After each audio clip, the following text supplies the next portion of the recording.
Bonjour à tous et bienvenue sur ma chaîne YouTube, ici Yohan Meillard. Aujourd'hui nous allons voir la gestion des profils dans Wireshark. Donc nous allons prendre création d'un profil personnalisé. Ouais, c'est personnaliser un petit peu son profil, apporter un profil existant et localiser la configuration des profils. Donc les profils permettent d'adapter l'interface de Wireshark suivant les situations. Par exemple, si vous avez des soucis de DNS, vous pouvez créer un profil spécial DNS. Pareil pour l'HTTP, le TLS. C'est personnaliser votre interface suivant vos besoins. Ça sert à ça la gestion des profils. Donc maintenant passons à la pratique. Donc quand vous ouvrez Wireshark, vous avez un profil par défaut. Donc où est-ce qu'on voit le profil? C'est très simple, tout en bas à droite, vous avez marqué Profile Default. Donc si vous faites clic droit, on peut créer un nouveau profil de cette façon. Donc là, je vais l'appeler Tuto Profile. Et là, je fais OK.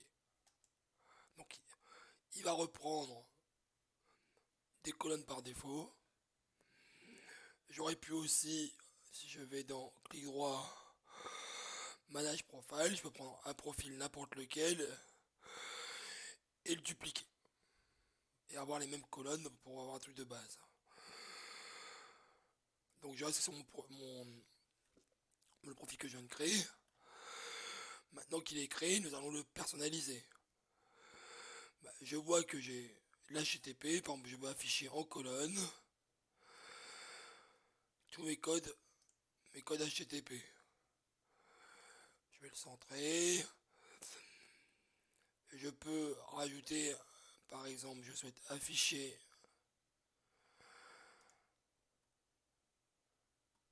le RTT réseau, le IRTT, et là il s'affiche. Si je reviens dans mon ancien profil default, mes colonnes ont disparu. Ce qui est normal, elles ne sont pas. Donc sur le tuto profile, je retrouve mes colonnes actuellement affichées. Donc on peut personnaliser, on peut créer des filtres qu'on verra plus tard dans notre vidéo, enregistrer des, des filtres d'affichage. Donc il n'y aura plus qu'à cliquer sur un bouton. On peut personnaliser l'IOgraphe. Donc là c'est ce que j'avais créé il y a très longtemps, donc il l'a gardé en mémoire. Mais si j'en crée un plus, je marquais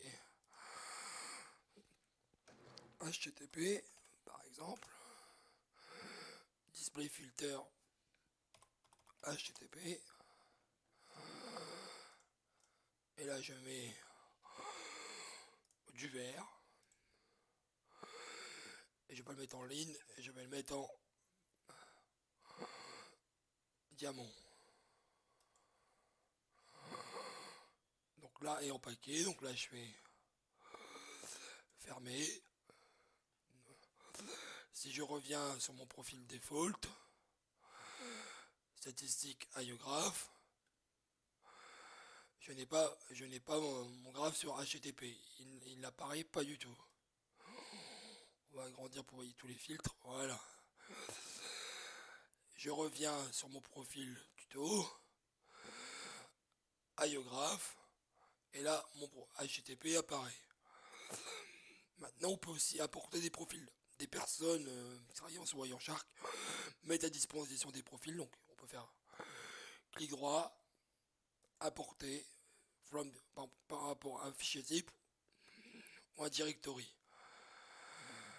Là je vais sur le bureau et je vais importer un profil fait par Laura Chapelle qui est reconnu mondialement sur l'utilisation de Wireshark. Elle a créé son université, elle a des livres, je vous les conseille fortement. Tout en anglais, mais c'est très très intéressant pour apprendre Wireshark. Si je clique sur son profil, et ben là, je n'aurai pas les mêmes informations. Les colonnes ont changé. Elle a créé des filtres de d'affichage, excusez-moi. Par exemple, si je clique sur un filtre, bon ben, hop, on voit que je n'ai pas des SMB supérieurs à 5 secondes. Voilà, pareil, excusez-moi, IOgraph, elle a fait ses propres graphiques. Maintenant, où se trouvent tous ces profils. C'est très simple, vous allez dans Aide, à propos de Wireshark, dossier, personnel, configuration, juste ici. Vous faites double clic, vous avez les profils qui sont là. On va prendre tuto profil, préférences. Donc vous voyez qu'il y a pour Iograph qui s'est créé et préférences. Donc vous faites clic droit, édite une notepad. Et c'est un fichier texte. Donc vous pouvez modifier directement vos profils depuis ces fichiers et les enregistrer.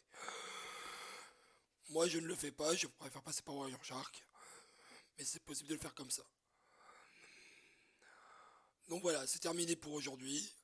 Sur la création d'un profil, on a vu la création d'un profil, modification d'un profil en ajoutant des colonnes et en ajoutant un graphique dans Iograph. On a comment importer des profils, on peut les exporter aussi. Et où se trouve la location des profils. Je vous souhaite une bonne journée et à bientôt pour une nouvelle vidéo.